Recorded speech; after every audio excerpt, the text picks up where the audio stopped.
그래서 우리나라 노인들의 건강 상태를 본다고 했을 때 일단 노년기 건강은 신체적, 정신적 여러 가지 측면에서 볼 수 있는데요. 우리가 신체적 건강이라고 했을 때는 얼마나 일상생활 기능이 수행하는데 문제가 얼마나 정상적인 수행을 할 수 있느냐라는 것이 되겠고요. 만성 질환이나 이런 것들이 가장 큰 위험 요소라고 볼 수 있겠습니다. 그다음에 이제 정신건강 차원에서는 우리가 하나 이제 주목할 점은 젊은이나 청년층보다 정신건강 문제, 즉 정신질환은 오히려 노년층이 더 작다고 해요. 다만 우울증에 있어서 좀 더 노년층이 클 수 있는데 치매를 제외한 이제 치매는 어차피 이제 노인 질환이라고 보고 치매를 제외한 대부분의 정신건강 문제는 노화 자체라기보다도 그 사람이 살아오면서 경험 과정, 사회관계 이 속에서 겪는 환경과 밀접하게 관련이 돼 있다. 그러니까 이거는 어떻게 보면 복지의 증대 이런 것들이 정신건강과도 관련이 있다는 것이죠. 그래서 중요한 신체적 건강에서 우리가 요새 이제 집중해야 될 게 허약노인, 프레일티라는 것인데요. 노화가 관련해서 관리해줘야 되는 측면이라고 보시면 되겠습니다. 특히 이 허약성이라는 것은 75세 이상 후기 노인에 되면 후기 고령기 노인이 되면서 굉장히 급격하게 증가하고 있는 현상이라고 볼 수 있고 노화 과정에서 생리학적으로 이제 신체적으로 약해지는 것이고 질환의 면역성이 약해지는 것입니다. 이 허약 정도를 보면 75세 이상 노인의 25% 정도가 허약 단계에 있다 이렇게 볼 수 있고요.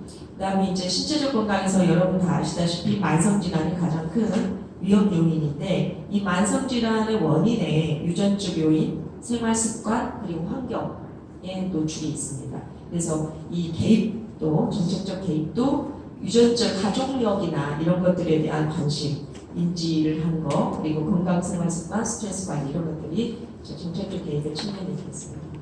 정신적 건강으로 아까도 말씀드렸듯이 중요한 게 이제 우울 증세가 굉장히 크게 부각되고 있는데요.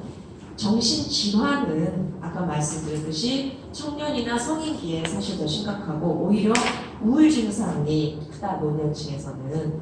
그런데 여성이 남성에 비해 우울 증세가 훨씬 큽니다.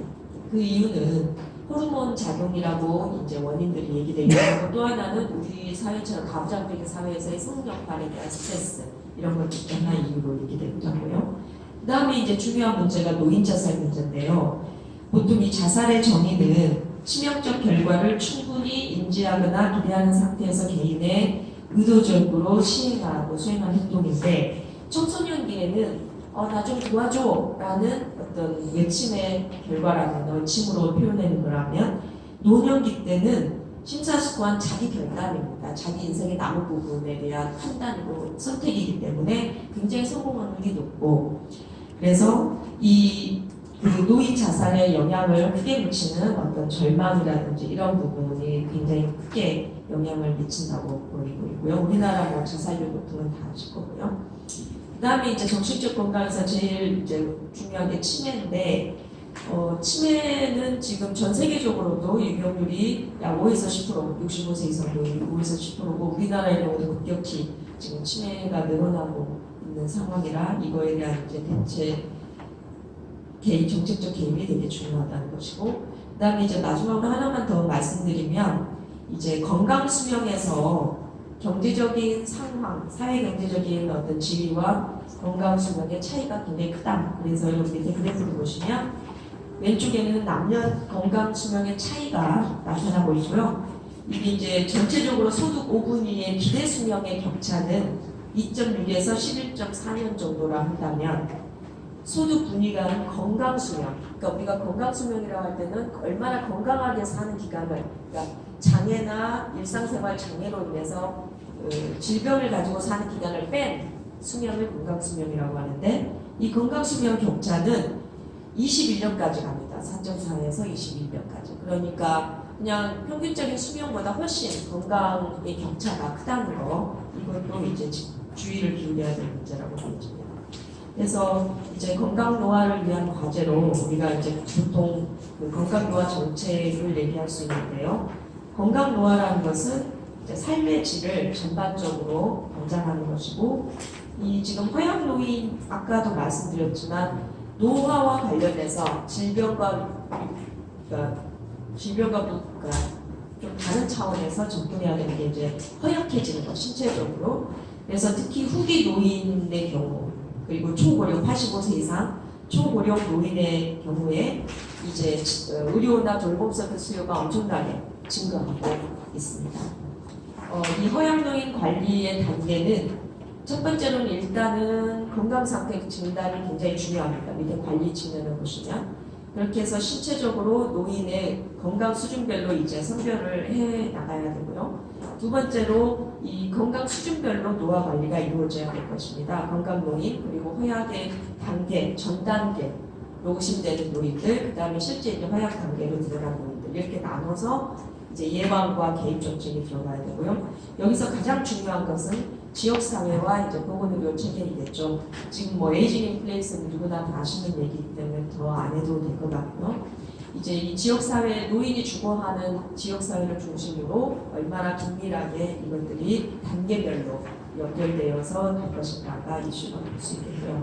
그다음에 이제 약간 이거는 이제 민간 차원의 영역에서 좀 더 적극적으로 고민돼야 될 부분이 이제 요양과 돌봄인데요.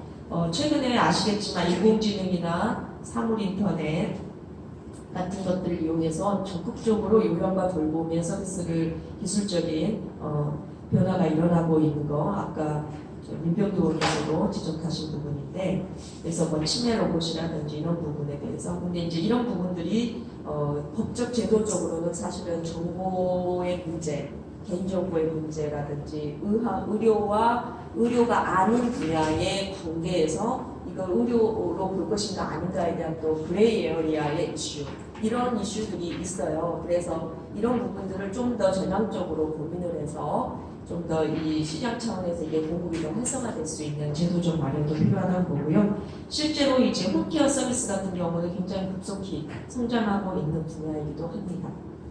그리고 이제 베이비 부모 세대 은퇴가 돌아오고 있는데 우리 아버지 세대, 지금 이미 기존 노인분들의 자산이나 소득이 굉장히 취약했던 것에 반해서 이제 실제 소비를 할 수 있는 수요 계층이 등장하고 있고, 이들의 다양한 욕구들, 사회활동, 여가활동, 그다음에 이제 주거복지, 뭐 여러 가지 욕구들에 대해서 적극적으로 시장이 대응할 수 있도록 활성화시키는 제도적인 도움도 필요하다고 봅니다. 이 최근에 많은 사람들이 은퇴를 고민하면서 100이면 100 주거 문제를 고민할 텐데요.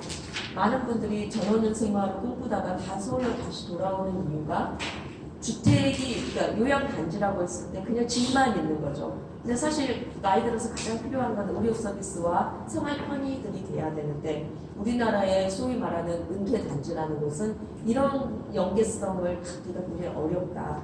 그래서 제가 볼 때는 지금 뭐 여기 사례로 네덜란드 또 일본 사례도 많습니다만은 결국 편의와 의료 시설들이 복합된 단지로서의 그 복합 공간에 대한 고민들이 역시 우리 허약 단계의, 그러니까 85세 이상 특히 후기 고령자를 위한 돌봄이나 요양과 관련해서 굉장히 필요하지 않을까 생각됩니다. 이상 마치겠습니다.